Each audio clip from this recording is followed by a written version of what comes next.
The court of Aurelis had judged the mortal races for 11,000 years. Its record was clean. Of the 206 species that had petitioned for a seat among the lesser gods, only 41 had ever been granted one. The rest were catalogued, filed, and forgotten, their champions sent home with a polite refusal carved into stone that would outlast their entire civilization. Some of those civilizations no longer existed. The stone did. The criteria for a seat were simple, and they had not changed in 11,000 years. A species needed a champion capable of surviving 3 trials set by the court, trials designed specifically to expose the weakest part of whatever race presented itself. Strength gods sent monsters built from the bones of the last thing that had failed the trial before. Wisdom gods sent riddles that unraveled minds slowly enough that the champion usually understood they were losing before it finished happening. War gods sent armies built from 1,000 years of dead soldiers, animated and hungry, that did not stop simply because a champion asked them to. No species had ever survived all 3 on a first attempt. Most did not survive the first trial on any attempt. Humanity had petitioned 4 times in the last 2 centuries. 4 champions, 4 refusals. The stone tablet in the Eastern Hall recorded their names beneath a single carved phrase that the gods had stopped bothering to update because there had never been a reason to. Insufficient. The court did not consider humanity hostile. It considered humanity irrelevant, a young, short-lived species that kept returning to a door that had already closed on it 4 times, apparently unable to take the hint that some doors are closed for a reason. There was a betting pool among the lesser deities, unofficial but long-standing, on how many minutes the 5th champion would last in the reception hall before the court's patience for the formality ran out. This would be the 5th petition. The court had already decided before the champion arrived exactly how it would end. They always did. That was, in fact, the entire function of the reception hall, not to judge the champion, but to confirm what had already been judged. The court itself sat at the center of a system so old that even its architecture had opinions. The Hall of First Judgment had been carved from a single mass of stone, pulled from the collapsed core of a dead star, polished smooth by 11,000 years of ceremony, until the walls held a faint reflection of whoever stood in the center of the room. A design choice, the old records claimed, meant to remind every champion that they were being watched not only by the gods seated around them, but by the weight of every champion who had stood in that same spot before them and failed. 41 species had earned a seat. 165 had not. The stone remembered all of them equally. The champion's name was Ren Calder, 31 years old, from a mining colony on the edge of human space that most of the court had never bothered to learn the name of, and would not have recognized on a star chart if they had. Keeper Ilsevar, who processed all mortal petitions, and had done so for longer than most human nations had existed, had read Ren's file 6 times. Not because it was impressive. Human files rarely were, by the court's standards, full of small local wars and short lifespans that barely registered against the timescales the gods measured themselves by, but because the numbers refused to make sense on a 6th reading the same way they hadn't on the first. 17 combat deployments listed, every one of them against something the court's own archive classified as unwinnable, a designation the archive did not hand out casually. A siege that military analysts on 3 continents had called a certain loss. The defending force outnumbered 11-1, ended in 11 days with the attacking force in full retreat, and no clear consensus among survivors about how it had happened. An extraction from a collapsed mining tunnel where 4 separate rescue teams had already been declared dead by their own command structure, completed alone, in the dark, over 19 hours, with no equipment beyond what could be carried on foot and no communication with the surface for the last 6 of them. Ilsevar had sent the file for verification twice. Both times it came back confirmed, stamped, and unremarkable to whoever had stamped it on the human side.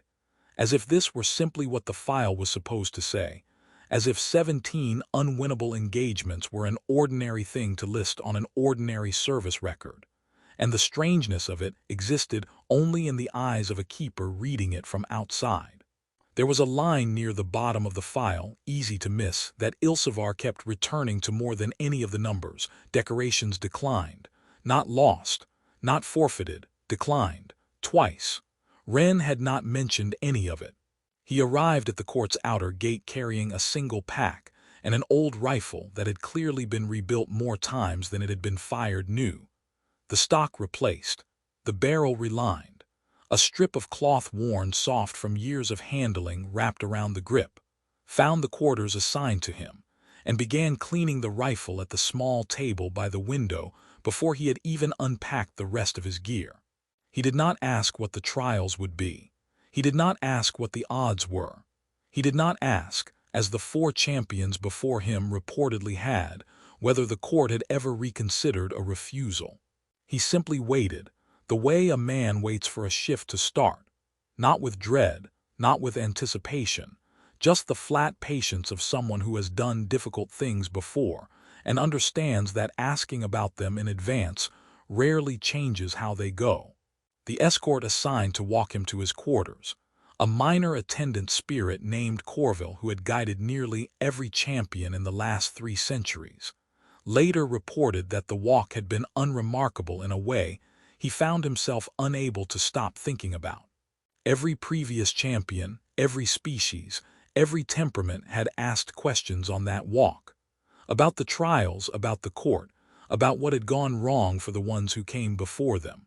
Wren asked only one question, and it wasn't about the trials at all. He asked whether the colony's supply shuttle had cleared local customs before he left, because his sister was expecting a part shipment, and he hadn't had time to confirm it before departure. Corville had not known how to answer, and had spent most of the walk turning the question over, looking for a second meaning that never arrived. There wasn't one. It was simply the last thing on Wren's mind before a thing that, to him, had clearly ranked lower in urgency than a delayed supply shuttle. The challenge came in the Hall of First Judgment, where every champion was formally received before their trials began. The gods attended these receptions less out of duty than entertainment, a chance to size up whichever mortal had been foolish enough to petition this century, and to be seen doing so by the rest of the court.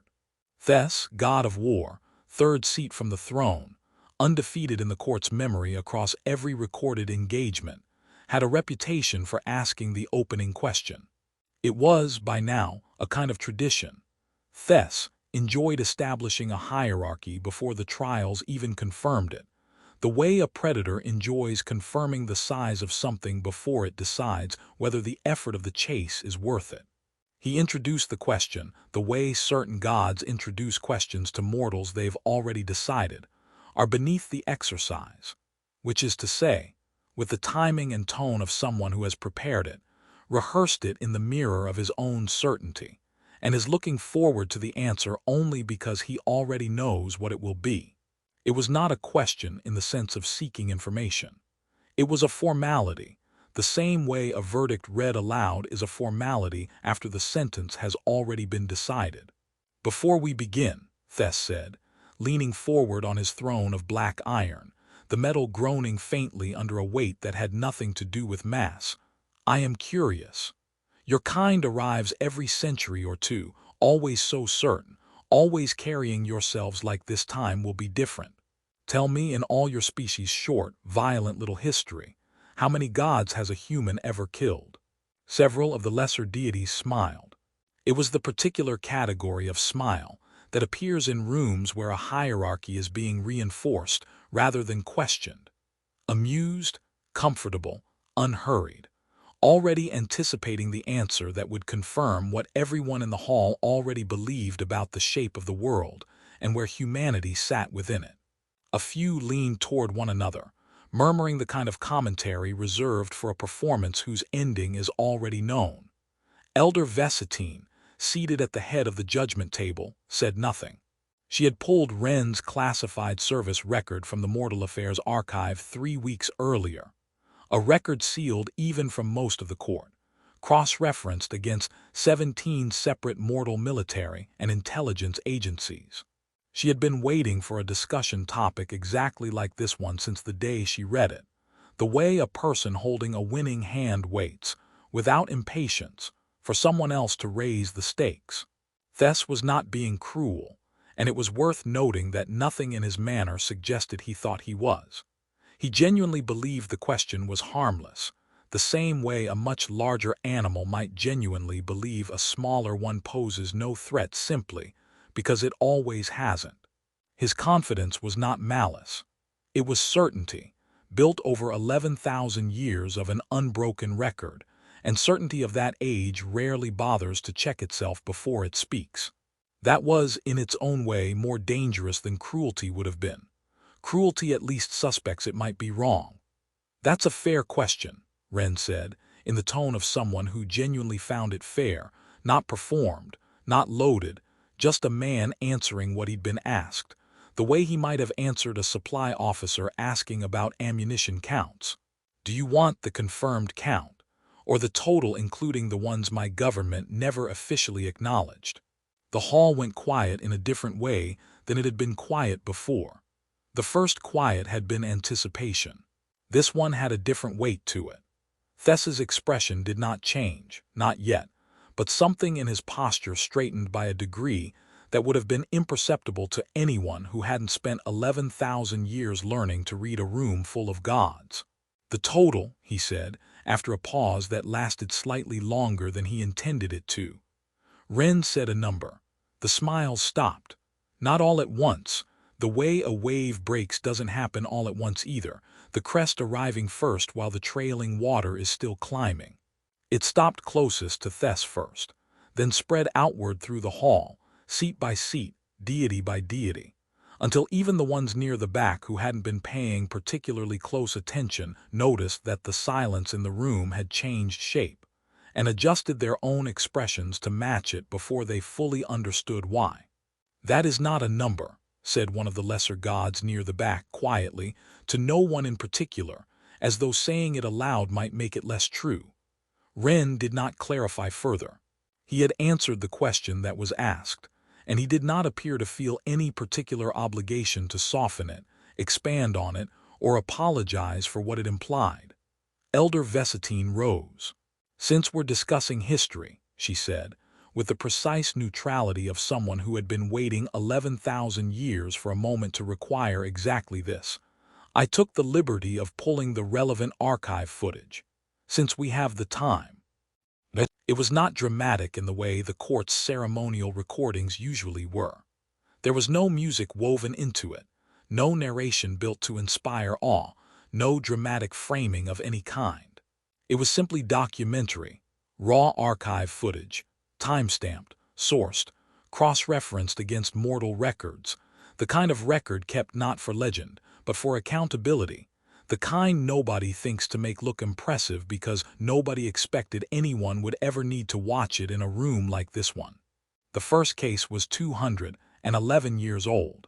A minor storm god, Karun, who had taken physical form to punish a coastal settlement for a perceived insult during a trade dispute, and been driven back into the sea by a single farmer with nothing but a length of iron chain, a fishing hook the size of a man's forearm, and a refusal to stop getting back up that outlasted the god's patience by roughly 40 minutes. The footage showed the god's true name being stripped from him mid-battle, torn loose the way a plant is torn out by the root, an injury gods do not recover from, not truly, not ever. Karun had not been seen in any recorded form since. The second case was a hunting god, one of Thess's own distant bloodline, who had mistaken a human hospice worker for easy prey during what he later described in a formal complaint to the court as routine sport, and discovered, over the course of 11 brutal minutes, that the woman had spent decades learning exactly which of his kind's joints didn't regenerate properly. Information she had apparently acquired from the previous 3 gods, who had made the same mistake with members of her family. The third case was older still, half legend even by the court's own archival standards, but the footage was unmistakably authentic. A plague deity who had descended on a besieged human city expecting despair, and instead found himself facing an entire quarantine ward of the dying who had, in their final days, coordinated a trap using nothing but the disease itself as a weapon, exposing the god to a mutated strain his own domain had never encountered and was never designed to resist. He had spent the following 40 years slowly weakening before finally fading from the court's registry entirely. By the fourth case, nobody in the hall was speaking. Even the murmuring commentary from earlier had stopped completely, replaced by the specific silence of an audience that has stopped watching a performance and started watching something it doesn't have a comfortable category for. The fifth case was smaller in scale but somehow harder to watch, precisely because of how ordinary it looked. A minor fortune deity, the kind barely powerful enough to warrant a seat at the court's furthest tables, had spent a decade quietly manipulating the outcomes of a human border town's harvests, skimming a portion of every good year for himself as tribute the town never knew it was paying. When a drought year finally exposed the pattern to a retired quartermaster who did the arithmetic on the town's missing grain reserves, the response was not a battle at all. It was 3 months of patient, methodical investigation, followed by a single confrontation in which the god was cornered, questioned, and the footage was almost administrative in its plainness. Formally stripped of the tribute claim by a binding, the quartermaster had researched in old temple records nobody else had bothered to read in 2 centuries. The god survived. He simply stopped existing as anything more than a name on a decommissioned shrine. By the 6th, Thess had stopped watching the footage and started watching Ren instead, with the particular stillness of someone recalculating something they had assumed was permanently settled. The way a person recalculates the ground beneath them after learning it isn't as solid as they'd built their entire house on top of assuming it was. The 7th case was recent, 8 years old, and this one had Ren's own service number stamped in the corner of the frame. Vesitine did not comment on it. She let the footage run in silence.